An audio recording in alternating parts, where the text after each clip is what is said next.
Kalamassery HMT കമ്പനിയിൽ പുതിയ നിയമനങ്ങൾ നടത്തുകയും ഫാക്ടറി ആധുനികവൽക്കരിക്കുകയും ചെയ്യണമെന്നാവശ്യപ്പെട്ട് ജീവനക്കാരും ഓഫീസ് അസോസിയേഷനും ചേർന്ന് കമ്പനി സന്ദർശിച്ച കേന്ദ്ര ഉരുക്ക് ഖന വ്യവസായ വകുപ്പ് മന്ത്രി HD കുര്യസ്വാമിക്ക് നിവേദനം നൽകി.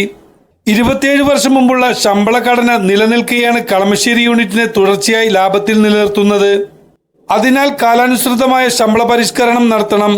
പ്രൊഫഷണൽ മാനേജ്മെന്റിനെ നയിക്കുക, വിരമിക്കൽ ആനുകൂല്യം നൽകുക തുടങ്ങിയ വിവിധ ആവശ്യങ്ങൾ ഉൾപ്പെടുത്തിയായിരുന്നു നിവേദനം. കളമശ്ശേരി യൂണിറ്റ് ഡിഫൻസ്, റെയിൽവേ എന്നിവയ്ക്ക് വേണ്ടി സ്പെഷ്യൽ ടൈപ്പ് യന്ത്രങ്ങൾ നിർമ്മിക്കുന്നുണ്ട്. ലോകത്തിൽ വേനൽ ഷിപ്പുകൾക്ക് ആവശ്യമായ ഡയറക്റ്റിംഗ് ഗിയർ നിർമ്മിക്കുന്ന 3ാമത് വ്യവസായശാലയാണ് ഇത്. റെയിൽവേക്ക് വേണ്ടി രൂപകൽപ്പന ചെയ്ത സർഫേസ് വീൽ ലെയ്ത്ത് 5 മീറ്റർ നീളമുള്ള മിസൈൽ നിർമ്മിക്കാനുള്ള CNC ലെയ്ത്ത് എന്നിവ കമ്പനിയുടെ അഭിമാന ഉൽപ്പന്നങ്ങളാണെന്നും നിവേദനത്തിൽ ചൂണ്ടിക്കാട്ടി.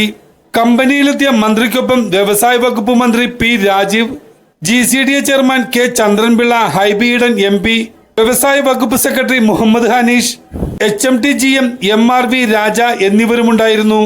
HMT കമ്പനി സന്ദർശിക്കാനെത്തിയ കേന്ദ്രമന്ത്രി HD കുര്യസ്വാമിക്ക് മന്ത്രി P രാജീവ് ഓണക്കൊടി സമ്മാനിച്ചു. കേരളത്തിന്റെ സ്വന്തം കൈത്തറി മുണ്ടും ഷർട്ടുമാണ് കേന്ദ്രമന്ത്രിക്ക് നൽകിയത്.